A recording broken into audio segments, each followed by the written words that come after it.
अस्सलाम वालेकुम। क्या हाल चाल है बच्चों? ठीक ठाक। पेपर हो चुका, अब तो इंतज़ार करना है कि रिज़ल्ट है, और उम्मीद है कि अल्लाह ताला से कि अच्छे ही रिज़ल्ट आएंगे। बस तैयारी अगर अच्छी की थी, कोर्स आउटलाइन से पढ़ा था, अपनी बुक्स को फॉलो किया था, तो फिर अब मैं आपसे जो डिस्कस करूँगा वो फ़िज़िक्स के हवाले से होगा कि फ़िज़िक्स का पेपर अगर हम देखें तो ओवरऑल पेपर जो है वो देखें ज़्यादातर जो है वो इजी बेस था। ठीक है ना, सीधे सीधे बेसिक क्वेश्चन थे, सिंपल से आंसर थे, आपकी डेफिनेशन बेस्ड थी, उसके इस्तेमाल करना। अच्छा, ये तो नहीं कह सकते कि सारे ही पेपर था, कुछ मीडियम भी थे, कुछ हार्ड भी थे। अब होता ये है कि हमें अगर कोई सवाल समझ में नहीं आता तो हम इल्ज़ाम लगाते थे कि जी वो क्वेश्चन चैप्टर जो है बहुत मुश्किल था, और ये जो है वो सब्जेक्ट बहुत मुश्किल, आउट ऑफ सिलेबस। पेपर अगर देखा जाए तो ओवरऑल सिलेबस से ही था। ठीक है ना, तो कंसर्न था, हमें पता होना चाहिए, हमने रिवीजन किया, हमने पढ़ा। हम तो एमडीकेट वाले तो वैसे ही बहुत ज़्यादा जो है वो पढ़ते हैं, तो आपको इन चीज़ों पे फोकस होना चाहिए था।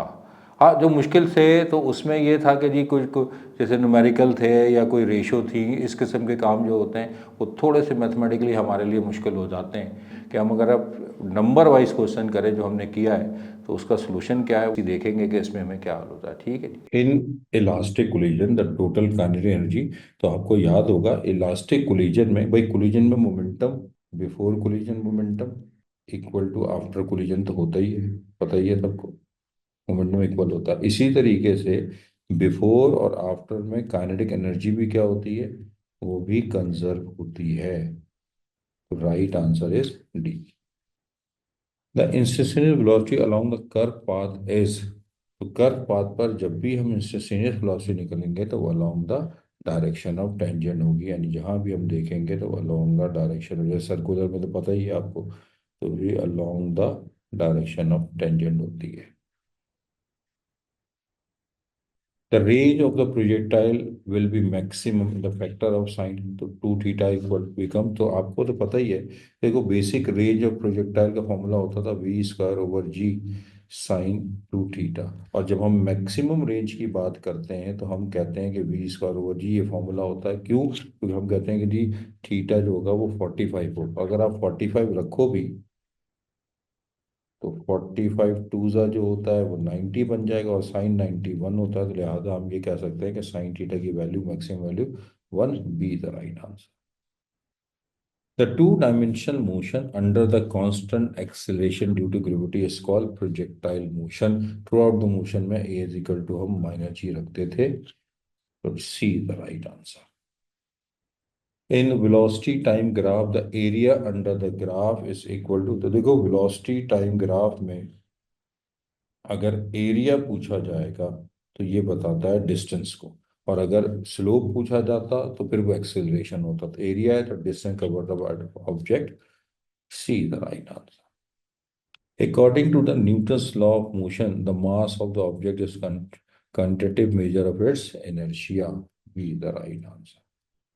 1 किलोवाट आवर जो मशहूर चीज़ है 3.6 × 10⁻⁶ जूल, और हम इसे लिख सकते हैं 3.6 mega joule, C is the right answer.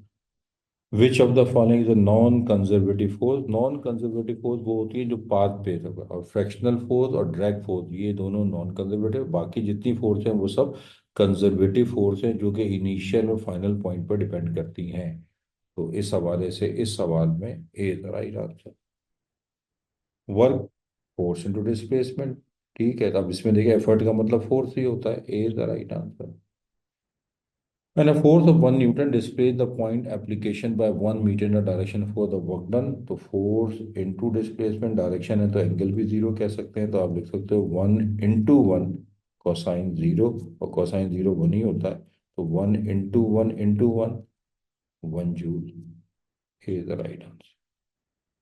An electric motor is used to lift the weight 2.0 Newton through the vertical distance of 100 centimeter in 4 seconds. What is the power output? तो पहले तो work निकालना है। अब work का formula होगा mgh, तो mg हमारे पास गिवन है पूरा का पूरा 2, और जो हाइट दी गई है वो 100/100, तो 2 × 1 यानी 2 वर्क आ गया। टाइम हमें दिया हुआ है कितना, 4 सेकेंड, तो power equal to work over time, तो वर्क हमारे पास 2 टाइम 4 1/2 या 0.5 वॉट। आंसर होगा हमारा बी द राइट आंसर।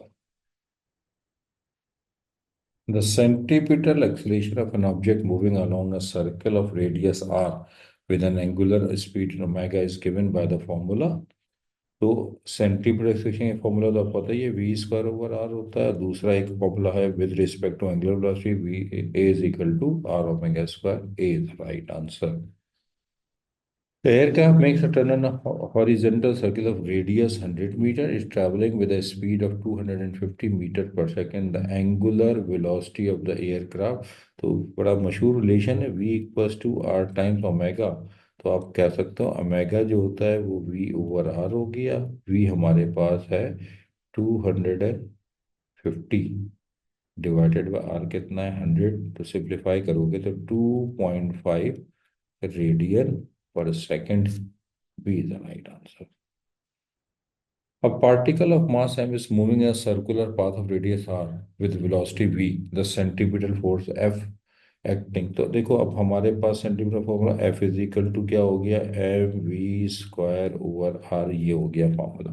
कहता है if the velocity of the particle increase by 2 times and the radius of the circular path increase by 4 times, the new centimetre force F dash is equal to mass, speed हो गई 2v का whole square, radius हमारे पास 4 times are हो गया।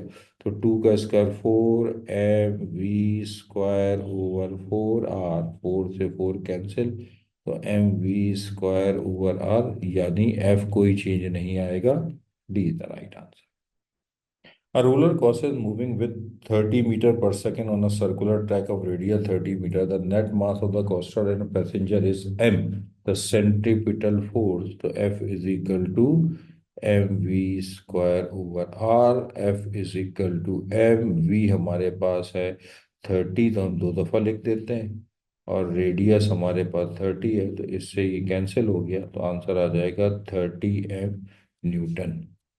D is the right answer. Amplitude in a following graph या figure is given by, तो देखो amplitude कहते हैं maximum displacement, this is equal to 1 metre. D is the right answer. Which one of the following is incorrect about the knot one string is, the knot कहाँ बनता है, देखो जब ये हमारे पास स्टेशनरी वेव्स होती हैं तो ये हमारे पास होता है, ये नॉट होता है, तो वाइब्रे एम्पलीट्यूड तो जीरो होगा, लाजमी तौर पर डिस्टेंस ही जीरो हो गया। डू नॉट मूव अलोंग है, ये भी सही है, ठीक है ना। प्रोड्यूस द फिक्स पॉइंट, कहीं फिक्स पॉइंट पर भी होता है, लेकिन distance between the consecutive not 1 lambda नहीं होता, याद रखना। Distance between two consecutive not half wavelength कहलाता है, हाफ ऑफ वेवलेंथ होता है। लिहाजा डी द राइट आंसर के 1 वेवलेंथ नहीं होगा, अगर हाफ होता तो फिर तो ये भी सही होता। In transfer wave the position above the mean level is called crest या वेव क्रस्ट, और नीचे होता है तो फिर वेव ट्रप होता है। विच one of the following do not cause the stationary wave, तो स्टेशनरी वेव क्या होते हैं, 2 वेव्स होती है जिनकी सेम फ्रीक्वेंसी सेम होता है बट अपोजिट डायरेक्शन होती है, तो ये नहीं हो सकता। सी के 2 waves of the unequal amplitude हो गया, ये फिजिबिलिटी नहीं बन सकती। सी the right answer. Select the appropriate Doppler effect when the source approaching the stationary observer, where F naught is the observer frequency यानी apparent frequency observer सुन रहा है, और Fs is the frequency of source यानी आपकी actual frequency है, v the speed of sound है। तो हमारे पास फॉर्मूला ये था, तो हम ऐसे पढ़ते थे v upon v minus V S, फिर एक्चुअल फ्रीक्वेंसी और अपेरेंट फ्रीक्वेंसी, लेकिन यहाँ पर ये जो है अपेरेंट को इन्होंने एफ ओ यानी जो ऑब्जर्वर सुन रहा है ये सोर्स, तो ये ऑप्शन आपको मिलता है ए में। डॉपलर का पहला केस के जब पहला तीसरा केस है ना कि जो सोर्स मूव करता है टूवर्ड्स द स्टेशनरी ऑब्जर्वर या listener. The distance between two successive particles which are exactly in the same state vibration is called wavelength. C the right answer. During the isothermal process, the temperature remain constant throughout the process. B the answer. जब भी हम कहते हैं कि जो change in internal energy होती है वो जीरो होती है, और इंटरनल एनर्जी खुद जो होती है वो रिमेन सेम रहती है या कांस्टेंट रहती है। The Coulomb law state The force between a two-point charge is directly product of charges and is inversely proportional to a square of the distance between them. रटा हुआ formula B is the right answer. The formula, the potential equal to work over charge, electric potential, C is the right answer. The SI unit of the capacitor, farad. Electric intensity between the two opposite charge plate in the middle region is uniform होती है, और उनका सम जब करेंगे तो वो zero होगा, तो बहरहाल uniform B is the right answer. Find the potential difference in a moving two coulomb charge which require the 600 joule of the work between the work potential equal to work over charge. तो work हमारे पास 600 है, charge हमारे पास 2 है, तो ये हो जाएगा 300 volt. B is the right answer. Which one of the following is not a feature of the electric force? इनमें से है. तो इलेक्ट्रिक फोर्स क्या होती है? एक्ट करती है चार्जेस पर, अट्रैक्टिव रिपल्सिव दोनों होती है कूलम लॉ के तहत. मासेस पे कोई ताल्लुक, वो ग्रेविटेशन फोर्स का ताल्लुक होता है. तो B is the right answer. A charge of 90 coulomb passes for a wire for 30 second. The current, तो करंट का फॉर्मूला होता है चार्ज डिवाइडेड बाय टाइम. अब वो क्यू कैपिटल लें या स्मॉल लें, कोई बात नहीं. 90 डिवाइडेड बाय 30, तो this is 3 ampere. Is the right answer. The magnitude of the current in metal is proportional to the potential difference across it as the temperature of the conductors keep constant is known as Ohm's law. C the right. I directly proportional to V. Yeah. V is directly proportional to I भी कह सकते हैं. When the length of the copper wire double, then resistivity of, तो resistivity याद रखिएगा कि ये हमारे पास ओम मीटर होती है इसकी यूनिट, और ये मेटल पे डिपेंड करती है, लेंथ पर या एरिया पर कोई इसका ताल्लुक है. Remain same. C the right answer. Double करें या हाफ करें कोई फर्क नहीं पड़ता. The ratio of semiconductor with rises in temperature, तो जैसे जैसे सेमीकंडक्टर में टेम्परेचर इंक्रीज होगा तो करंट का फ्लो इंक्रीज होता है, और रेजिस्टेंस क्या होती है? डिक्रीज होती है. B the right answer. Volt into ampere is the measure of, तो पावर का फॉर्मूला होता है V I. D the right answer. The formula of phi equal to B dot A, this is called magnetic flux. B the right answer. Which of the following statement correct for any magnetic line? The line start from north pole to end pole, south pole. सही है. The line never touches across the, ये भी सही है. The lines are loop होती है, curve होते हैं. The magnetic force is stronger when the line are farthest. नहीं, जब दूर दूर होती है तो वो जितनी क्लोज होंगी उतनी स्ट्रांग बनेगी, जितनी दूर होंगी उतना वीक होगा. तो D is the right answer, कि डी हमारे पास इनकरेक्ट बनता है मैग्नेटिक लाइन ऑफ फोर्स के साथ. The unit of magnetic flux density tesla होती है, और टेस्ला जो है 1 tesla equal to 1 weber per metre square. C the right. The induced current will now in such a direction so as the opposite to the car that produce this statement of Lenz's law. D is the right answer. In AC generator, the EMF will be maximum, the factor of sin. याद है N B A omega sine omega T, तो ये maximum जब होगा जब ये sign की value क्या होगी? 1 होगी. तो B is the right answer. Electric generator and transformer are based on the principle of Faraday laws. B is the right answer. In an ideal transformer, ideal transformer में एफिशिएंसी जो होती है वो 100% होती है, और 100% मतलब हुआ input power equal to output power. A is the right answer. The conversion of the AC into DC is called rectification and the circuit is called rectifier. Which component of the electronics act as a rectifier? तो आपको याद होगा half wave rectification या full wave rectification में semi conductor diode use होते हैं. तो A is the right answer. Full wave rectification is given by, तो फुल वे रेक्टिफिकेशन में 4 डायोड जो है वो ब्रिज की तरह इस तरीके से जुड़े होते हैं. ऐसे ये तरीके से जो वीडियो से ब्रिज होता है ना, इस किस्म के होते हैं. एक डायोड ऐसे, एक ऐसे, एक ऐसे, तो एक ऐसे. तो 4 डायोड का इस्तेमाल होता है. D is the right answer. और diode characteristic curve plot is between में, तो याद रखिएगा ऐसी सूरत में जो हमारे पास जो ग्राफ बनता है डायोड के अंदर, इसमें जो ग्राफ होता है वो वोल्टेज और करंट के दरमियान जो है वो ग्राफ बनाया जाता है. वोल्टेज हम यहाँ लेते हैं या वोल्ट कहते हैं। इसी तरीके से ये हमारे पास करंट जो होता है वो यहाँ होता है।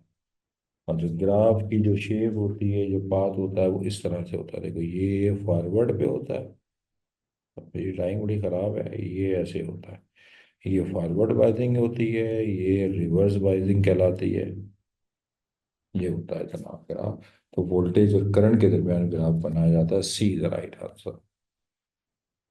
The value of the Planck constant to 6.63 into 10 raised to power minus 34 joule second. A is the right answer. The de Broglie vibration associated with the particle moving at a 10 raised to power 6 meter per second and having mass 10 raised to power minus 30 kg. तो हमारे पास wavelength का formula होता है h/mv। H क्या होता है? Planck constant 6.6 या 6.3 भी होता है, 10 की पावर -34 डिवाइड बाय मास हमें दिया हुआ 10 की पावर -30 मल्टीप्लाई बाय वेलोसिटी दी गई है 10 की पावर 6। तो हम इसे यूं भी लिख सकते हैं 6.6। अब थोड़ा सा मैथ है, 10 की पावर -34, ये -30 है तो ऊपर जाके +30 हो जाएगा, और ये प्लस का 6 है तो वहाँ जाके -6 हो जाएगा। तो 6.6 इंटू 10 की पावर माइनस का ये हो जाएगा 40 प्लस 30, सेम साइन है तो नंबर ऐड हो जाता है। तो 6.6 इंटू 10 की power -10 metre. A is the right answer. The light propagates for the space as wave is evident by the all the following except। तो वेव के लिए तो देखो इंटरफेरेंस भी वेव के लिए होता है, ये भी वेव की डायरेक्शन को बता रहा होता है, ये डायफ्रैक्शन भी वेव के लिए है, यानी फिनोमेना है। तो हमारे पास फोटो इलेक्ट्रिक है, ये है पार्टिकल नेचर के लिए बात होती है। तो B is the right answer. Which series the fall in ultraviolet region? तो लाइमन सीरीज जो है, बाकी तरफ ये भी इंफ्रारेड है, ये भी इंफ्रा है, ये भी इंफ्रा, सिर्फ एक लाइमन सीरीज है अल्ट्रा, जबकि बाल्मर जो है वो विजिबल होती है।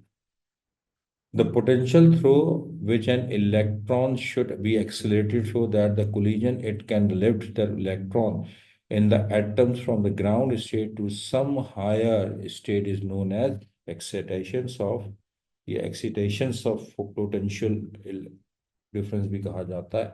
तो right answer is B। Which of the following regard X-rays is incorrect है? तो have high energy visible light नहीं होती है, यही हमारे पास रॉन्ग स्टेटमेंट है। बाकी तो सब सही है। इलेक्ट्रोमैग्नेटिक स्पेक्ट्रम भी होता है, हाईली पेनिट्रेटिंग बॉडी टिश्यूज भी होती है, हाई एनर्जी फोटोन भी होता है।